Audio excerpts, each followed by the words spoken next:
আলহামদুলিল্লাহি রাব্বিল আলামিন আসসালাতু ওয়াসসালামু আলা সাইয়্যিদিল আমবিয়া ওয়াল মুরসালিন ওয়া আলা আলিহি ওয়া সাহবিহি আজমাইন।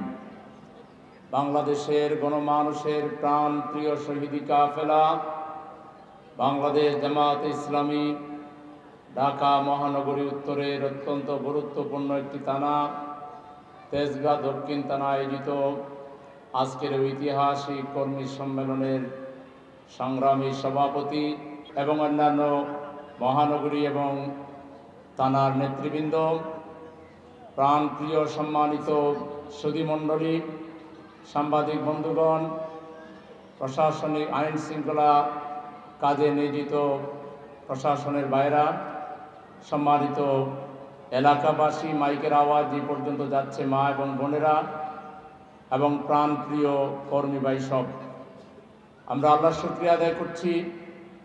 বাংলাদেশ একটা নতুন যুগে পা রেখেছে।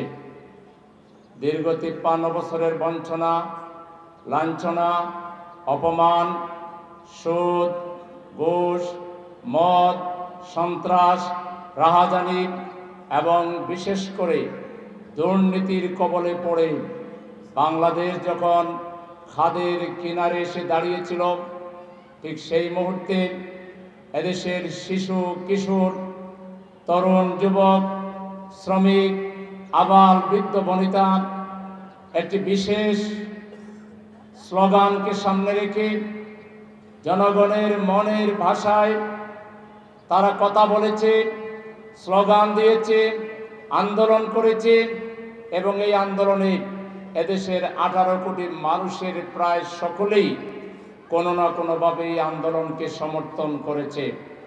ছাত্ররা স্লোগান দিয়েছে, উই ওয়ান্ট জাস্টিস। তারা জানে এদেশে অবিচার করা হয়েছে, এদেশে বৈষম্য করা হয়েছে, এদেশে মানুষের ভোট দিয়ে চলে বলে কৌশলে ক্ষমতায় গিয়ে শুধু দলবাজি করা হয়েছে, টেন্ডারবাজি করা হয়েছে, চাঁদাবাজি করা হয়েছে, দুর্নীতি করা হয়েছে। আমার দেশের ছাত্র সমাজকে গড়ে তোলার কোনো ব্যবস্থা নেওয়া হয়নি। মেধাবী ছাত্ররা পাশ করার পরে চাকরি নাই, তাদের মেধা নিয়ে তারা বিদেশে চলে গিয়েছে, মেধা পাচার হয়েছে।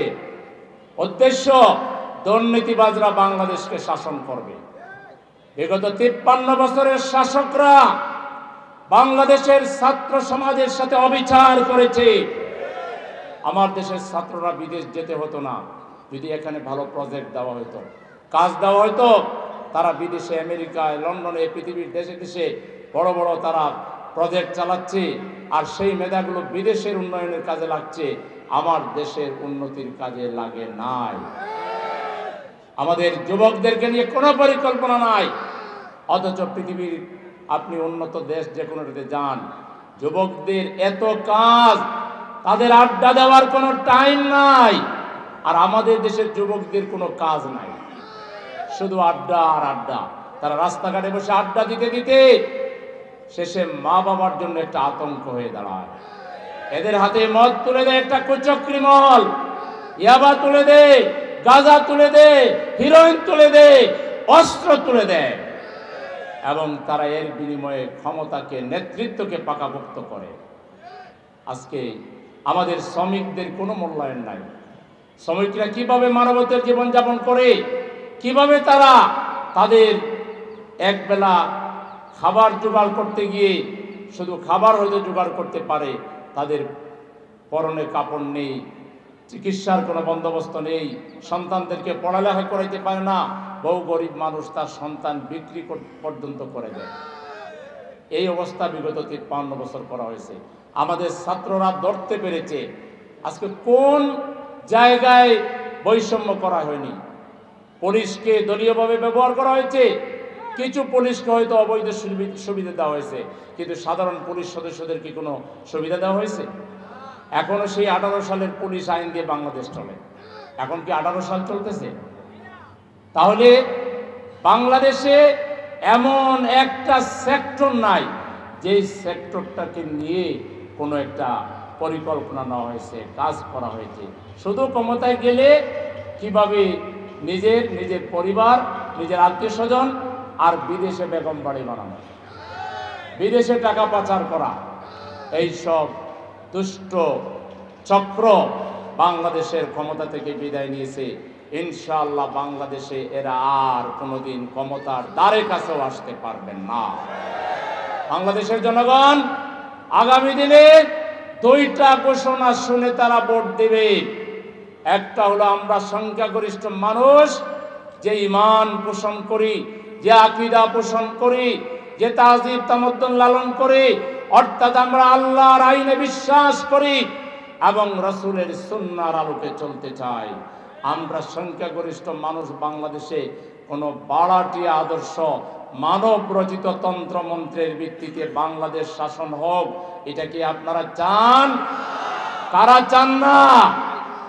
আমরা বাংলাদেশে কোনো মানুষের আইন চাই না, আমরা কোনো তন্ত্রমন্ত্র চাই না। যারাই ক্ষমতা চালাতে চান, 90% উপরে মুসলমানের দেশ, এখানে কোনো সেকুলারিজম, কমিউনিজম, সোশ্যালিজম, মানব রচিত কোনো মতবাদ বাংলাদেশ শাসন করতে পারবে না। 2 নাম্বার হলো এখানে নেতৃত্ব দিতে হলে শুদ্ধ হয়ে আসতে হবে। যাদের হাতে রক্ত আছে, যাদের হাতে দুর্নীতির সেই ছোঁয়া লেগে আছে, যারা চাঁদাবাজি, টেন্ডারবাজি, কোন দর্শনের রাজনীতি করেছেন, তারা যে দলই হন বাংলাদেশের পাওয়ারে আগামী দিনে আসতে দেওয়া হবে না। বাংলাদেশে আসতে হলে পরিশুদ্ধ হয়ে আসতে হবে। নিজ দলের মধ্যে চরিত্রের বালা নাই, শৃঙ্খলা নাই, মারামারি, চেয়ার ছোড়াছুড়ি এবং নানা হাবিজাবি কারবার, এইসব দল বাংলাদেশে বহুদিন শাসন করেছে, তারা এখন রেস্টে যান। তারা এখন পরিশুদ্ধ হোক, তারা আগে সংশোধন হোক। বাংলাদেশ চালাতে হবে এমন একটা দলকে, যে দলের দীর্ঘ পরীক্ষায় যারা উত্তীর্ণ, দীর্ঘ ত্যাগ এবং কোরবানি যাদের রয়েছে, যারা প্রতিকূল পরিবেশ মায়েরকে বাংলাদেশে যারা টিকতে পেরেছে, সেই ধরনের একটা দলের বাংলাদেশ শাসন করা দরকার। বাংলাদেশের মানুষ এখন বলছে আমরা তো সবাইকে দেখলাম, এখন দেখার বাকি কে? কে বাকি? নাম একযোগে দেখি, সবাই একযোগে বলেন দেখি। আল্লাহর আইন চাই। সবাই এখনো বলে নাই আল্লাহর আইন চাই। এই স্লোগানে পাড়া মহল্লা, সব ঘরে ঘরে, পাড়ায় মহল্লায় এই স্লোগান দিয়ে প্রকম্পিত করতে হবে ইনশাআল্লাহ, ঠিক না? আমরা আল্লাহর আইন চাই। জামাত ইসলামী বিগত 53 বছরের লোক তৈরি করেছে, অর্থনৈতিক ফিল্ডে, রাজনৈতিক ফিল্ডে, সাংস্কৃতিক ফিল্ডে, শিক্ষার খাতে, স্বাস্থ্য খাতে। এমন কোন রাষ্ট্র পরিচালনার দিক নাই যে দিকে জামাত ইসলামী মানুষ তৈরি করে নাই। এবং আমরা আল্লাহর আইন আর ভালো মানুষ দিয়ে চালাই দেখেছি, আমরা 100% সফল হয়েছে। ইসলামী অর্থনীতির দিক নির্দেশনা 80 দশকে আমরাই দিয়েছি। ইসলামী ব্যাংকিং পদ্ধতি এদেশে আমরাই চালু করেছি। এখন ট্র্যাডিশনাল সকল ব্যাংকে ইসলামী ব্যাংকিং এর শাখা আছে। আমরা কলকারখানা গড়ে তুলেছি। আজকে বিদেশি ফরেন রেমিটেন্স যেটা আসে আমাদের এখান থেকে রপ্তানির মাধ্যমে এবং শ্রমজীবী ভাইদের বিদেশ থেকে পাঠানোর মাধ্যমে, তার 50% প্লাস 55% বাংলাদেশের রেমিটেন্স যদি ভালোভাবে সূক্ষ্মভাবে বিশ্লেষণ করা হয়, তাহলে এর পিছনে ইসলামপন্থীদের, জামাত ইসলামের অবদান খুঁজে পাওয়া যাবে। তাহলে যে দল ক্ষমতায় না গিয়েও বাংলাদেশে অর্থনীতিতে এত বড় ভূমিকা পালন করেছে, সেই দলই তো বাংলাদেশ চালাতে পারে। রাজনীতিতে কত বেটা আমরা দেখেছি বিক্রি হয়েছে, কতজনকে দেখেছি ঘরের ভিতরে থেকে হরতাল পালন করেছে, কতজনকে দেখেছি আমরা খুঁজে পাওয়া যায়নি। আমাদেরকে ফাঁসির মঞ্চে নেওয়া হয়েছে, আমাদের নেতাদেরকে ফাঁসি দেওয়া হয়েছে, অত্যাচার করা হয়েছে, আয়না করে নেওয়া হয়েছে, রিমান্ডে নেওয়া হয়েছে, নির্যাতন করা হয়েছে। তারপরও আমরা বুকের পাটাকে শক্ত করে রাজপথেই নারে তাকবীর আল্লাহু আকবার স্লোগান দিয়ে ফ্যাসিবাদের বিরুদ্ধে আমরা লড়াই করেছি। আমাদের হাজার হাজার ভাই আহত হয়েছে, শত শত ভাইকে আমরা আল্লাহর রাহে কুরবানি করেছি। অতএব দেশের স্বাধীনতা, সার্বভৌমত্ব, গণতন্ত্র, ইসলাম রক্ষায় একটা আপোষহীন, একটা শক্তিশালী, দায়িত্বশীল, একটা ক্যাপাবল রাজনৈতিক দল বাংলাদেশকে টিকায় রাখার জন্য দরকার। সেই দল বাংলাদেশে কয়টা আছে আপনারা দেখেন। আওয়ামী লীগ তো গণ কেস, আওয়ামী লীগ যা লুটপাট করে ফেলছে, এই বাংলাদেশে এই আওয়ামী জাহিলিয়াত আর ফিরে আসবেন না ইনশাআল্লাহ। আওয়ামী লীগকে দেশের মানুষ আর কবুল করবে না। করবে? এরা ভোট চাইবার কোনো অধিকার রাখে? এটা তো ভোটে বিশ্বাসই করে না। 3-4 বার ইলেকশন করলো না তাদের অধীনে, তারা তো ভোটে বিশ্বাস করে না। ভোট বিশ্বাস করলে তো ভোট দিনের বেলা দিতে হবে, তারা ভোট করছে রাতের বেলা। আর ভোট দিতে সব জিন আর ভূতেরা, কোনো মানুষ ভোট দেয় নাই। সুতরাং এরা ভোটে বিশ্বাস করে না। তাদের জনগণের কাছে ভোট চাওয়ার কোনো নৈতিক অধিকার আছে? যাদের হাত রক্তে রঞ্জিত, তারা যখন মানুষের কাছে যাবে, মানুষ তো জুতা মারবে তাদের গায়ে, ঠিক কিনা? সুতরাং ওরা ভোটে আসতেই পারবে না, আসার কোনো কারণই নেই।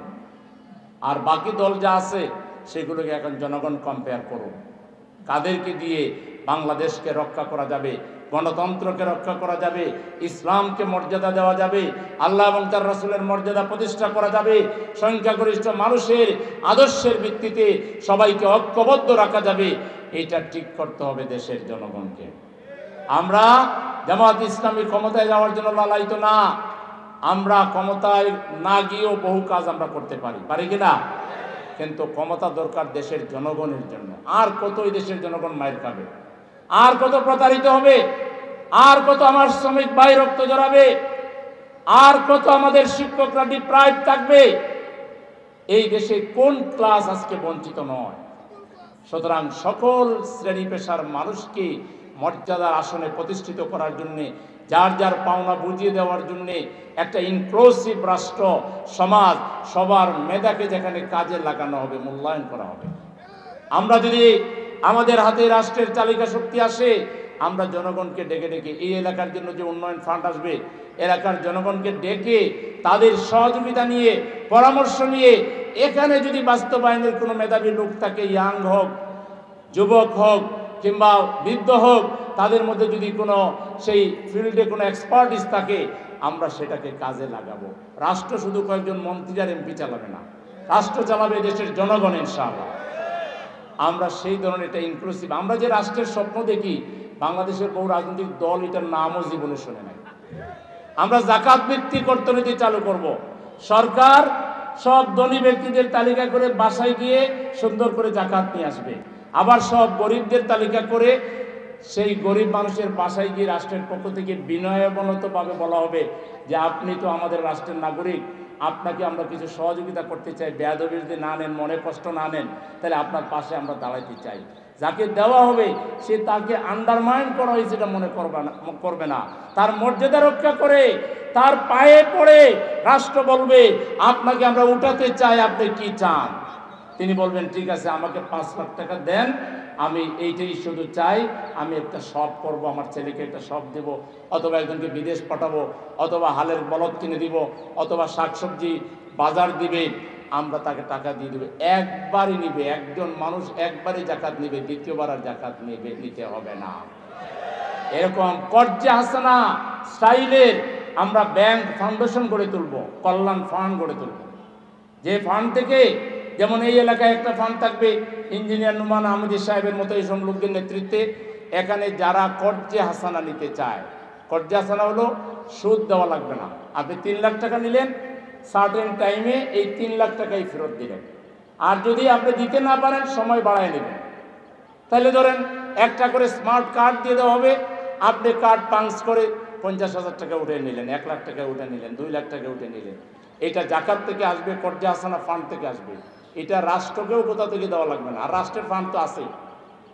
এই যে চিন্তাগুলো, কর্জে হাসানা কি জিনিস, বাংলাদেশের ট্র্যাডিশনাল পার্টিগুলোর নেতাদেরকে স্লিপ দিয়ে বলেন যে কর্জে হাসানাটা বুঝিয়ে দেন, এত মাটিতে বসে যাবে যে কি কর্জে হাসানা, কি পাগলের পলাপ। হ্যাঁ, তাকে বলেন যে আপনি জাকাত ভিত্তিক অর্থনীতি 2 লাইন কোন, তার পায়জামা গরম হয়ে যাবে। তাহলে এটা তো তাদের ধারণাই নাই। আমরা যেটা করতে পারবো এটা বাংলাদেশের অনেকের ধারণার মধ্যেই নাই। এটা ওয়ার্ল্ডের একটা সেরা রাষ্ট্র হবে, এখানে কোনো মাস্তানতন্ত্র, মাফিয়াতন্ত্র চলবে না, চোখ রাঙানো চলবে না। মানুষ স্বাধীন হয়ে সোজা হয়ে দাঁড়াবে, আমার দেশ, আমার বাংলাদেশ, আমি স্বাধীনভাবে চলবো। চুরি ডাকাতি ছিনতাই রাজধানী, চোর ডাকাত ছিনতাই রাজধানী যারা করে, এদেরকে আমরা টাইম দিয়ে দিব 6 মাস। কয় মাস? 6 মাস মধ্যে ভালো হয়ে যাও। আমরা বলবো তোমরা কি চাও, তোমাদের চাকরি ডাকলে আমরা চাকরি দিব, বিদেশ যেতে চাইলে বিদেশ যাও, তোমরা যদি যেটা চাও, বিয়ে করতে পারো না পয়সা নাও, যা লাগে আমরা দিয়ে দিব, আপনার 95% ভালো হয়ে যাবে। আর 5% ভালো না হইলে এদেরকে মামার বাড়ি পাঠাই দিব, লালগড়ে পাঠাই দিব। সেখানে কিছু লোকদেরকে পাঠানো হবে, তারা এদেরকে প্রশিক্ষণ দিবে, বুঝাবে যে কেন ভালো মানুষ হওয়া দরকার। ওখানে এদের পোলাও দেওয়া হবে, কোরমা দেওয়া হবে, বিরিয়ানি দেওয়া হবে, মা বাবাকে দেখতে যেতে দেওয়া হবে, স্ত্রী থাকলে স্ত্রীকেও যেতে দেওয়া হবে। সবাই মিলে পোলাও বিরিয়ানি খাওয়াই টাওয়াইয়া বুঝাই টুজাইয়া ওখান থেকেও আরও 1% ভালো হয়ে যায়। আর 1% 2% যদি থাকে, তাহলে কারাগারের যে জেলার সুপার, তারপরে ওখানে যে কারারক্ষী আছে, তাদেরও তো কিছু বেতন দিতে হবে না? তাইলে 1% দরকার হলে কারাগারে থাকবে। বাংলাদেশ ভালো হইতে শুধু প্রধানমন্ত্রী অথবা প্রেসিডেন্ট জাতির উদ্দেশ্যে ভাষণ দিয়ে সব ক্লাসের মানুষকে জানাই দিবে, ধরেন ডাক্তার শফিকুর রহমান সাহেব বাংলাদেশের প্রধানমন্ত্রী হলেন, ইনশাল্লাহ বলেন, তাহলে তিনি জাতির উদ্দেশ্যে একটা ভাষণ দিয়ে বলবেন, শ্রমিকদেরকে কমিশন করে দিবেন, শ্রমিকদের সমস্যা দূর করার জন্য একটা শ্রম কমিশন হবে, একটা হবে যুব সমস্যা সমাধানের জন্য যুব কমিশন, ছাত্রদের সমস্যা সমাধানের জন্য ছাত্র কমিশন।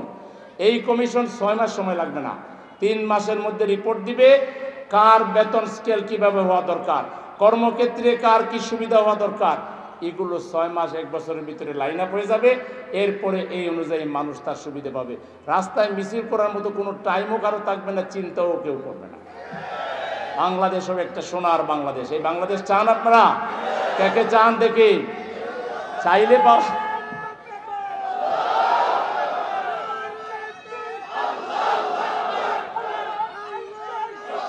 এবার আসেন, খুব খুব খুব খুশি হয়েছেন তো? বাংলাদেশ চান না? এবার আমি দেখি আপনারা কি বাংলাদেশ চান। কোনো জিনিস চাইলে পাওয়া যায়? ভাত খাইতে চান, বলেন আমি ভাত খাইতে চাই, মুখে ভাত আসবে?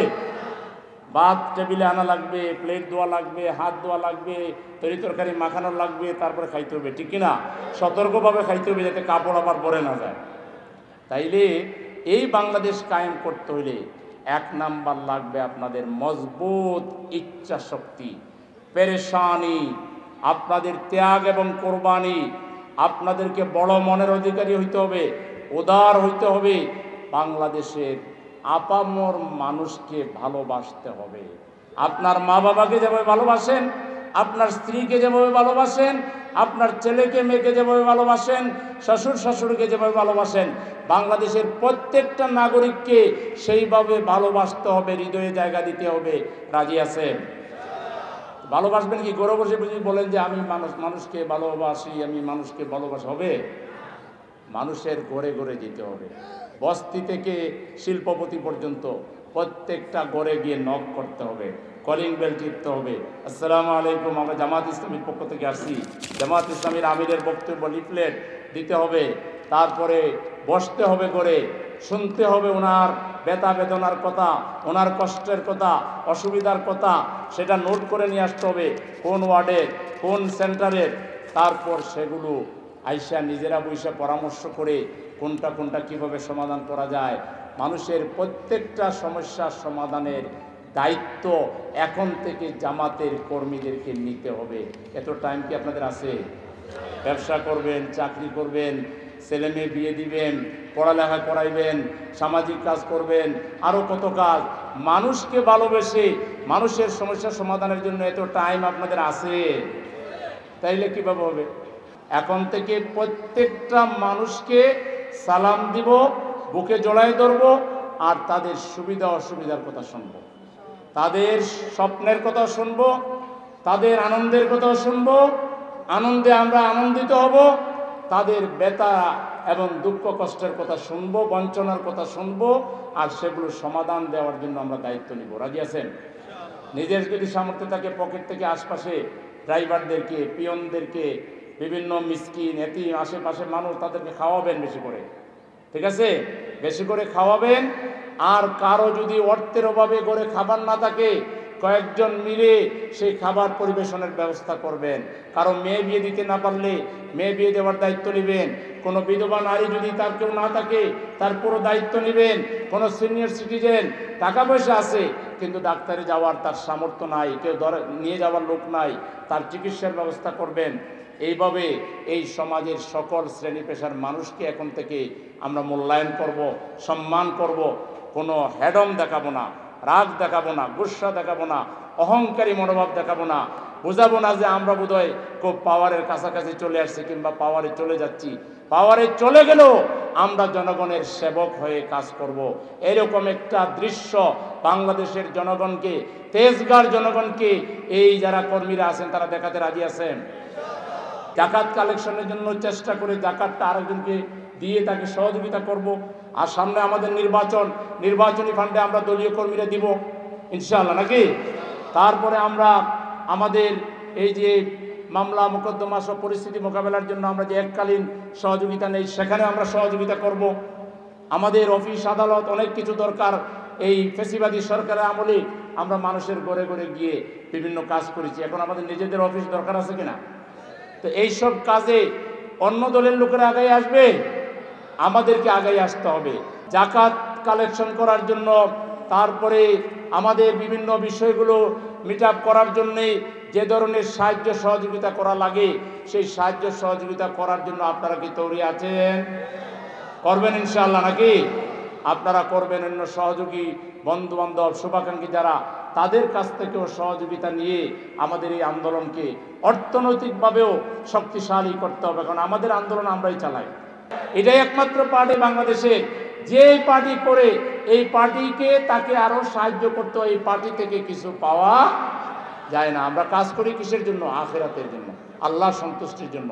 তাইলে এখন থেকে সংগঠনের নিয়ম শৃঙ্খলা আরো ভালোভাবে বুঝবার জন্য ইউনিটগুলোকে শক্তিশালী করতে হবে, ওয়ার্ডগুলোকে শক্তিশালী করতে হবে, বুথ সেন্টারগুলোকে শক্তিশালী করতে হবে, বুথের এজেন্ট আমাদেরকে তৈরি করতে হবে। বিশেষ করে দাওয়াতি ইউনিট তৈরি করে সাধারণ লোকদেরকে সংগঠনে জয়েন করানোর এবং কমিটিতে আনার ব্যবস্থা করতে হবে। প্রত্যেকে প্রত্যেক গড়ে একটা পারিবারিক ইউনিট, একটা দাওয়াতি ইউনিট করবেন। আপনার পাশের মসজিদ, মাদ্রাসা, এতিমখানা, স্কুল, কলেজ, বাজার, পাড়া, মহল্লা সব জায়গায় দাওয়াতি ইউনিট করবেন। দাওয়াতি ইউনিট মানে একজন মজবুত কর্মী থাকবে আর 20-30 জন 40 জন সাধারণ মানুষ থাকবে, এটার নাম হলো দাওয়াতি ইউনিট। মাসে একটা বৈঠক হবে, একজন ভালো কর্মী আর 20-30 জন 40 জন 50 জন সাধারণ মানুষ, এদেরকে নিয়ে মাসে একটা বৈঠক হবে, এটার নাম হলো দাওয়াতি ইউনিট। এটা করতে পারবেন আপনারা? দাওয়াতি ইউনিট করতে পারবেন? আমরা এই ঢাকা সিটিকে একটা আধুনিক কল্যাণ সিটি হিসাবে, যেখানে যানজটের ঝামেলা থাকবে না, যেখানে পিছিয়ে পড়া মানুষ থাকবে না, মসজিদ ভিত্তিক আমরা এমন কিছু কার্যক্রম হাতে নিব যে একটা মসজিদ এলাকার মধ্যে যত গরিব মানুষ আছে ওখানকার মসজিদের যারা নামাজি তারা মিলেই এদের ব্যবস্থা করবে। আমরা এমন একটা শক্তিশালী সামাজিক বন্ধন ইনশাআল্লাহ তৈরি করব। এই ঢাকা সিটিতে আজকে আমরা যেসব ময়লা, দুর্গন্ধ এবং এখানে আজকে এই ঢাকার মার্কেটগুলো আজকে সিন্ডিকেটের দখলে চলে গেছে, আমরা বিকল্প বাজার তৈরি করে এই সিন্ডিকেটকে ব্যাঙ্গে চুরমার করে দেব ইনশাআল্লাহ। সেজন্য আমাদের অনেক পরিকল্পনা আছে। এই পরিকল্পনা বাস্তবায়নে জনগণকে সাথে নিয়ে আপনারা আমাদের পাশে দাঁড়াবেন সেই আশাবাদ ব্যক্ত করে আজকের এই ঐতিহাসিক কর্মী সম্মেলনের সফলতা কামনা করে আয়োজক এবং শ্রোতা সবাইকে আমার পক্ষ থেকে শুভেচ্ছা জ্ঞাপন করে আমি আমার কথা এখানে শেষ করছি। আল্লাহ হাফেজ। বাংলাদেশ জিন্দাবাদ, বাংলাদেশ জামায়াতে ইসলামী জিন্দাবাদ।